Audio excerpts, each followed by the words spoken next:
Le vacanze sicure a Sottomarina sono tali grazie anche agli interventi dei bagnini di salvataggio, che completano l'offerta delustre e serenissima nei presidi lungo le spiagge. Nei giorni scorsi, da venerdì 19 fino a ieri, l'ambulanza del 118 è intervenuta 4 volte ai bagni Nuova Marina Sirenella per soccorrere tempestivamente 2 bagnanti svenuti e altrettante persone con traumi da caduta. In particolare, un bambino di 5 anni residente nel Vicentino ha riportato 2 fratture all'arto destro. Gli interventi sono stati agevolati dalla pronta segnalazione dei bagnini Pietro Turcato e Diego Doria.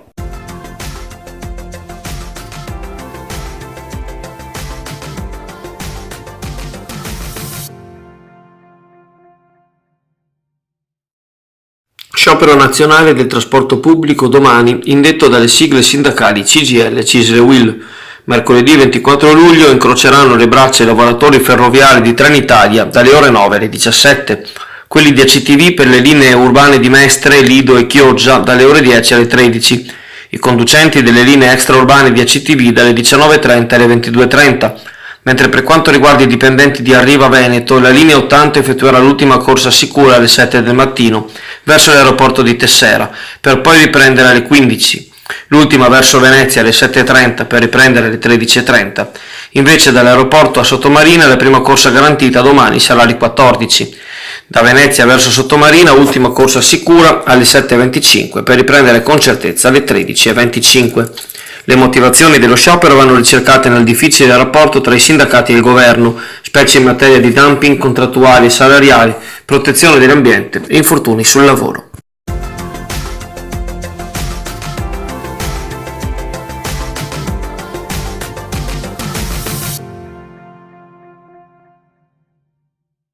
Il Comune di Chioggia ha pubblicato il bando di concorso di edilizia residenziale popolare per l'anno 2019, valido per l'assegnazione degli alloggi che si renderanno disponibili nel periodo di validità della graduatoria, localizzati nell'ambito territoriale del Comune. Le domande vanno presentate all'ufficio protocollo entro le ore 12 di venerdì 20 settembre. In alternativa possono essere presentate anche mediante posta elettronica certificata o raccomandata con ricevuta di ritorno, seguendo le indicazioni del bando. Coloro i quali hanno già presentato istanza nel bando precedente e non sono risultati assegnatari di una casa, l'ultimo bando è stato indetto nel 2010 con 343 domande pervenute, 333 ammesse e 28 alloggi assegnati, sono tenuti, qualora ancora interessati, a ripresentare la domanda nei termini e con le modalità previste dal bando attuale, in quanto la graduatoria precedente è scaduta. La novità rispetto all'ultimo bando del 2010, spiega l'assessore alla casa e alle politiche sociali Luciano Frizziero, è che possono partecipare non solo i residenti del comune, che comunque ricevono un punteggio anche in base agli anni di residenza a Chioggia, ma anche chi ha la residenza anagrafica nel Veneto da almeno 5 anni, anche non consecutivi e calcolati negli ultimi 10 anni. Fermo restando che il richiedente deve essere comunque residente nel Veneto alla data della scadenza del bando.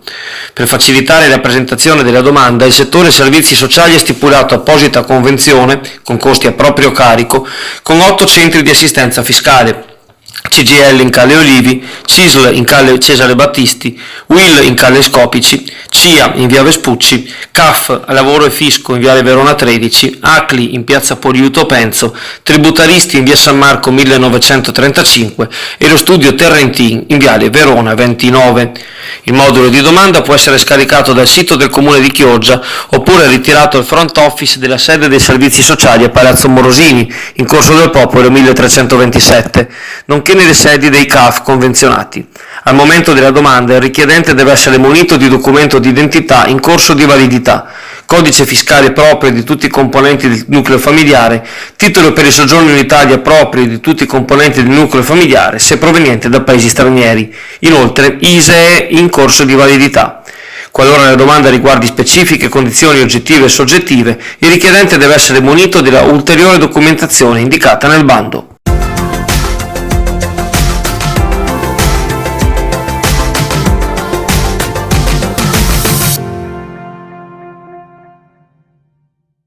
Cresce l'attesa per lo spettacolo che giovedì sera 25 luglio, dalle ore 21.30, il comico Andrea Pucci terrà all'Isola dell'Unione sul palco di Arena Live 19, che in queste ore vede l'allestimento quasi terminato per 2.500 posti a sedere. Sono ancora disponibili i biglietti sia numerati che di gradinata e si possono acquistare online nel circuito vivaticket.it, oltre che la biglietteria di Hello Venezia, sportello ACTV in Piazza Europa Sottomarina e naturalmente giovedì sera al Botteghino.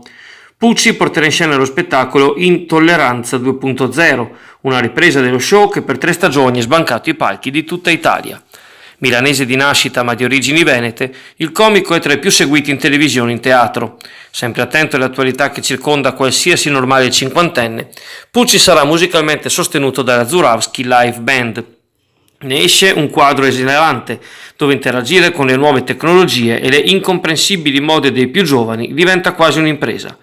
La satira di costume del comico, con la quotidianità che ne è l'argomento principale, attrae e coinvolge il pubblico, il quale si riconosce spesso in situazioni che sul palco fanno ridere, ma non sono altro che il paradosso della realtà.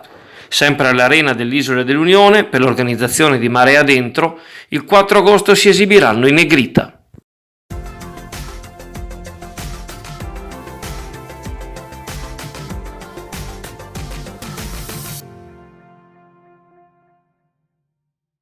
Hai meno di 25 anni e sai cantare? Sai ballare? Reciti oppure sei un mago?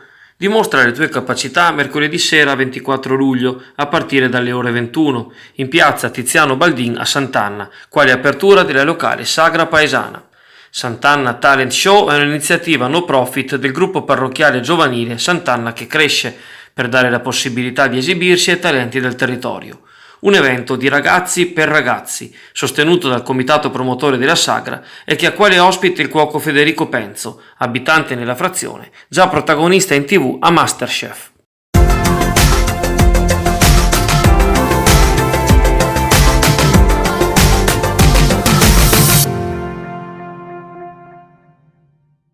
L'approdo di Porto Caleri, nato a vocazione turistica, viene invece sempre più continuamente adoperato da barche di pescatori che vi ormeggiano da mattina a sera.